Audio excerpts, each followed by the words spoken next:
অতিকে দুৰ্ভাগ্যজনক কথা ইতিমধ্যে আমাৰ কাৰ্যকৰী সভাপতি তেখেতে কৈয়ে গৈছে যে যোৱাকালি যিটো মন্তব্য অসমৰ মুখ্যমন্ত্ৰী ডক্টৰ হিমন্ত বিশ্ব শৰ্মা ডাঙৰীয়াই দিছে যে মাহবুবুল হক ডাঙৰীয়া আৰু আপোনাৰ দিলৱাৰ হুছেইন মজুমদাৰ ডাঙৰীয়া দুজন ব্যক্তি তেওঁলোকৰ কি দুখ আছিল।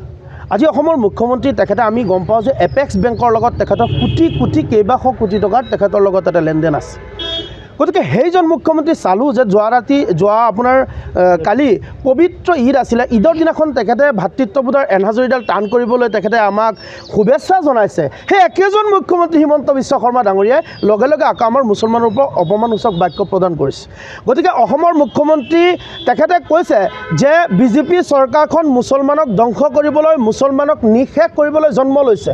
আমি অসম সংখ্যালঘু সংগ্ৰাম পৰিষদৰ তৰফৰ পৰা স্পষ্ট ভাষাত কৈছোঁ, যদি এনে মুখ্যমন্ত্ৰী যদি যুগে যুগে জন্ম লয় সেইজন মুখ্যমন্ত্ৰীক আমি মুছলমান সমাজে বৰ্জন কৰিবলৈ সংগ্ৰাম পৰিষদ জন্ম লৈছোঁ।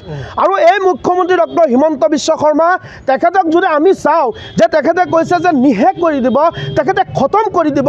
খতম কৰাৰ অৰ্থ হ'ল এজন মানুহক আজীৱনৰ কাৰণে মৃত্যুদণ্ড দিয়া, সেই মানুহক হত্যা কৰা। অসমৰ মুখ্যমন্ত্ৰী ডক্টৰ হিমন্ত বিশ্ব শৰ্মা ডাঙৰীয়া তেখেতৰ চৰিত্ৰ গুণ্ডাৰ চৰিত্ৰ আমি দেখা পাইছোঁ।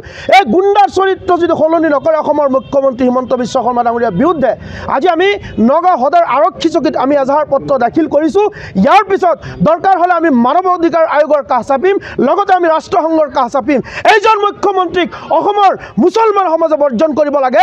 এইজন মুখ্যমন্ত্ৰী হিমন্ত বিশ্ব শৰ্মা ডাঙৰীয়া কোনোদিনেই মুছলমান বা হিন্দুৰ মুখ্যমন্ত্ৰী হ'ব নোৱাৰে। এজন নিজৰ গদিখনক অলংকৃত কৰিবলৈ এজন সাম্প্ৰদায়িক মুখ্যমন্ত্ৰী। গতিকে আমি স্পষ্ট ভাষাত কৈছোঁ, অসমৰ মুখ্যমন্ত্ৰী ডক্টৰ হিমন্ত বিশ্ব শৰ্মা ডাঙৰীয়াক আমি চেলেঞ্জ কৰিছোঁ, আপুনি আমাৰ মুছলমান সমাজক আপুনি যিমানখিনি কৰি আছে ইয়াৰ বিৰুদ্ধে আমি থাকিম। আৰু লগে লগে আমি এটা কথা স্পষ্টকৈ কৈছোঁ, যিসকল মুছলমান ব্যক্তি নীলাজ মুছলমানসকল আজি বিজেপিত আছে, আজি কৈছে যে বিভিন্ন সময়ত বিজেপি যে আমাৰ মুছলমান বিৰুদ্ধে তেখেতে মন্তব্য কৰে, সেইসকল নীলাজসকলক সকীয়াই দিছোঁ, যদি বিন্দু পৰিমাণ যদি মুছলমানৰ তেজ তেওঁলোকৰ গাত আছে তেনেহ'লে আজি তেওঁলোকে বিজেপি ত্যাগ কৰক। আপোনালোকে নিশ্চয় গম পাইছে যোৱাকালি আমাৰ এটা পবিত্ৰ ঈদৰ দিন, আৰু সেই পবিত্ৰ ঈদৰ দিনাই অসমৰ মাননীয় মুখ্যমন্ত্ৰী ডাঙৰীয়াই শান্তি সম্প্ৰীতিৰ এনাজাৰীডাল অটুট ৰখাৰ স্বাৰ্থত তেখেতে কথা কৈছে। আৰু একেদিনাই আৰু একেজন মুখ্যমন্ত্ৰী ডাঙৰীয়াই আকৌ মুছলমান মানুহক ধ্বংস কৰিবৰ কাৰণে বা আপোনাৰ ইয়ষ্টমৰ আচাৰ্য মহবুল হক ডাঙৰীয়া আৰু জ্যেষ্ঠ সাংবাদিক দিলৱাৰ হুছেইনক ৰিফাৰেঞ্চত টানি তেখেতে কি কৈছে যে তেওঁলোকৰ নিচিনা মানুহ আমি মাৰিবৰ কাৰণে বা তেওঁলোকৰ নিচিনা মানুহ খতম কৰিবৰ কাৰণে বিজেপি আমি দল কৰিছোঁ। গতিকে মুখ্যমন্ত্ৰী ডাঙৰীয়াৰ এনেকুৱা অদ্ভুত আৰু সাম্প্ৰদায়িক মন্তব্যৰ বিৰুদ্ধে আমি দীক্ষাৰ আৰু গৰিহণা জনাইছোঁ। তাৰ লগতে আমি কেন্দ্ৰীয়ভাৱে আজি নগাঁও সদৰ থানাত মুখ্যমন্ত্ৰী ডাঙৰীয়াৰ বিৰুদ্ধে আমি এজাহাৰ দাখিল কৰিছোঁ। আমি দেখিছোঁ বিগত দিনত মুখ্যমন্ত্ৰী ডাঙৰীয়াই বিশেষ এটা জনগোষ্ঠীক টাৰ্গেট কৰি তেখেতে বহুত ধৰণৰ বিভিন্ন সময়ত এনেধৰণৰ মন্তব্য প্ৰদান কৰি আহিছে, যাৰ ফলত আমাৰ বিশেষকৈ মুছলমান সমাজে আজি ভয়ত আমি আতংকিত হৈছোঁ। কাৰণ অসম এটা বৃহৎ এটা ৰাজ্য, আৰু এই ৰাজ্যখনৰ এজন সন্মানীয় মুখ্যমন্ত্ৰী ডাঙৰীয়াই যদি তেখেতে একপক্ষীয় কথা কয়, আমি মুখ্যমন্ত্ৰী ডাঙৰীয়াক প্ৰশ্ন কৰিছোঁ যে মুখ্যমন্ত্ৰী ডাঙৰীয়াই এটা সম্প্ৰদায়ৰ মুখ্যমন্ত্ৰী নেকি? তেখেতে আমাৰ মুছলমান মানুহখিনিৰ মুখ্যমন্ত্ৰী নহয় নেকি? যদি সঁচা অৰ্থত মুখ্যমন্ত্ৰী নহয় তেনেহ'লে তেখেতে স্পষ্টভাৱে আমাৰ উত্তৰ দিয়ক। আমি ভাবিছোঁ কি যে মুখ্যমন্ত্ৰী ডাঙৰীয়াই বিভিন্ন জাতি জনগোষ্ঠীৰ হৈ অসমখন আগুৱাই লৈ যোৱাৰ ক্ষেত্ৰত তেখেতে কাম কৰিব। আমি দেখিছোঁ সম্পূৰ্ণভাৱে তেখেতে বিপৰীত ছবি আমি দেখা পাইছোঁ। তেখেতে 1983 চনৰ পুনৰাবৃত্তি ঘটনা ঘটাবলৈ তেখেতে উঠি পৰি লাগিছে।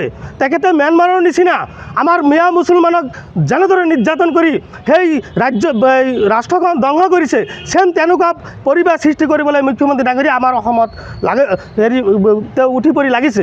যে মুখ্যমন্ত্ৰী ডাঙৰীয়াৰ প্ৰতি আমাৰ আস্থা নাই, গতিকে আইনৰ প্ৰতি আমাৰ এটা সন্মান আছে। আজি এজাহাৰৰ ভিত্তিত যদি আৰক্ষীয়ে মুখ্যমন্ত্ৰী ডাঙৰীয়াৰ বিৰুদ্ধে ব্যৱস্থা নলয়, আৰক্ষী হৈছে নিৰপেক্ষ, আৰক্ষী হৈছে ৰাইজৰ পক্ষত। গতিকে আৰক্ষীয়ে যদি ব্যৱস্থা নলয়, নিশ্চয় মুখ্যমন্ত্ৰী ডাঙৰীয়াৰ বিৰুদ্ধে আমি মহামান্য আদালতৰ কাষ চাপিম, মানৱ অধিকাৰত আমি যাম। গতিকে আমাৰ কোনো উপায় নাই, আপোনালোকে জানে।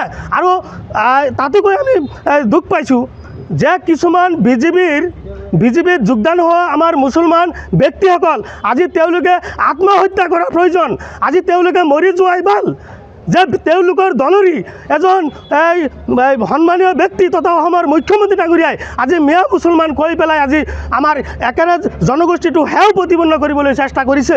আৰু এনেকুৱা সময়ত আজি সেই নীলাজ যিকোনো খবৰৰ বাবে যোগাযোগ কৰক 7099017330 লগতে 7099017110 নম্বৰত।